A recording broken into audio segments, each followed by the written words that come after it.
Hello everyone. आज मैं आपको role of research in various areas कराने जा रही हूँ। तो रिसर्च हम किस किस एरियाज़ में यूज़ कर सकते हैं वो हमारा आता है रोल ऑफ रिसर्च में। तो फर्स्ट एरिया हम कवर करेंगे यहाँ पर फिनेंशियल मैनेजमेंट। फिनेंशियल मैनेजमेंट में हमें रिसर्च क्यों चाहिए होती है। तो हमारे पास कई सारे फंक्शन होते हैं फिनेंशियल मैनेजमेंट के अंदर जो हमें परफॉर्म करने होते हैं, like determining financial needs, raising funds at minimum cost, allocation of funds, preparing financial data for decision making. तो जितने भी हमारे पास फिनेंशियल मैनेजमेंट के फंक्शन होते हैं, जैसे हमारे पास कितनी फिनेंशियल नीड्स है, इसके लिए हमें रिसर्च करनी है। फिर हम रेज जो फंड्स करेंगे उसमें मिनिमम कॉस्ट हमारी कितनी मिनिमम होनी चाहिए वो हम यहाँ पर लेंगे। फिर हमारे पास जो फंड्स होंगे उनको एलोकेट कैसे करेंगे।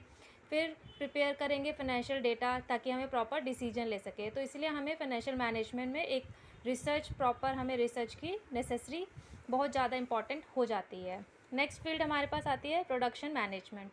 अब हम सपोज़ कोई प्रोडक्ट बना रहे हैं तो रॉ मटेरियल से कन्वर्ट करेंगे फाइनल गुड्स एंड सर्विसेज में, मैन पावर यूज़ करेंगे। तो ये हम कैसे कर सकते हैं, कितनी मैन पावर हमें चाहिए, कितना गुड्स हम प्रोड्यूस करेंगे। तो ये सब भी हमारे जो डेटा होता है हम रिसर्च के ऊपर ही बेस्ड होता है।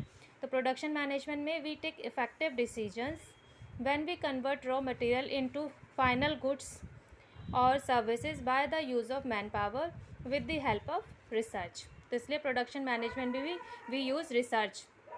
बैंकिंग में हम कैसे यूज़ कर सकते हैं, देखिए banking institutions have found its useful to set up research departments for the purpose of gathering and analyzing information for their internal operations or making independent studies on economic conditions of business।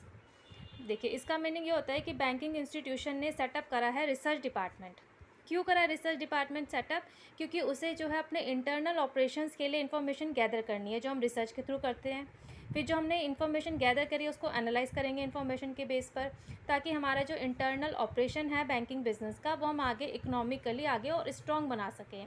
For example इसमें banking industries में recently example क्या आया था, हमारा offering हमने करा है, bank ने करा है मास्टर कार्ड्स, जिससे मास्टर कार्ड जब उन्होंने ऑफ़र करा है तो इससे उनका बिज़नेस जो काफ़ी इंक्रीज़ हो चुका है। अब नेक्स्ट फील्ड हमारे पास आती है गवर्नमेंट।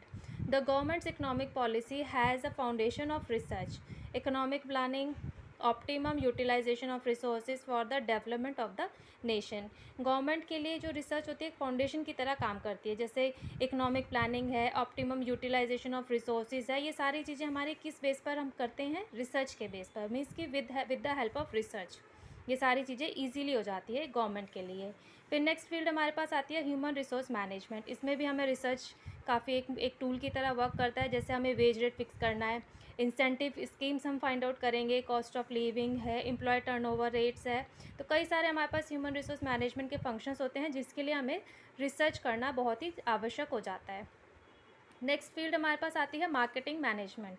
मार्केटिंग में कैसे हो सकता है, जैसे डिमांड फॉरकास्टिंग है, कितनी हमारी डिमांड होगी फॉरकास्ट करेंगे, रिसर्च करनी पड़ेगी इसके लिए। कंज्यूमर बाइंग बिहेवियर, कंज्यूमर का बाइंग बिहेवियर क्या है वो हमें यहाँ पे रिसर्च करनी होती है। मेजरिंग इफेक्टिवनेस ऑफ एडवर्टाइजिंग, जो हमारे एडवर्टाइजिंग है उसको कैसे हम इफेक्टिव बनाएं, मीडिया कौन सा ले, मीडिया सिलेक्शन हो गया। टेस्ट मार्केटिंग में टेस्टिंग कैसे हम करेंगे, एडवर्टीजमेंट कैसे प्रोवाइड कराएंगे हर एक फील्ड कवर करने के लिए। तो ये सारे जो हमारे एरियाज़ होते हैं ये मार्केटिंग मैनेजमेंट में भी हम रिसर्च के थ्रू ही कर पाते हैं। नेक्स्ट हमारे पास आता है रिसर्च इन नेचुरल और फिजिकल साइंसेस। अब रिसर्च जो होता है it is also helpful in various branches of physical sciences, like जैसे सचेज हो गया, फिजिक्स हो गया, केमिस्ट्री होगी, बायोलॉजी एक्सेट्रा। इन सब में भी हम विदाउट रिसर्च कुछ भी काम नहीं कर सकते। इन सब के लिए भी हमें एक प्रॉपर रिसर्च की रिक्वायरमेंट होती है। तो ये सारे एरियाज़ हमारे होते हैं जहाँ पर हमें विदाउट रिसर्च हम प्रॉपर सक्सेसफुल नहीं हो सकते। तो इसलिए हमें इन सबको सेटअप करने से पहले इन एरियाज से रिलेटेड रिसर्च हमें प्रॉपर करनी चाहिए। Thank you students. If you like this video, please share it, like it and subscribe my channel for watching my latest video. Have a nice day.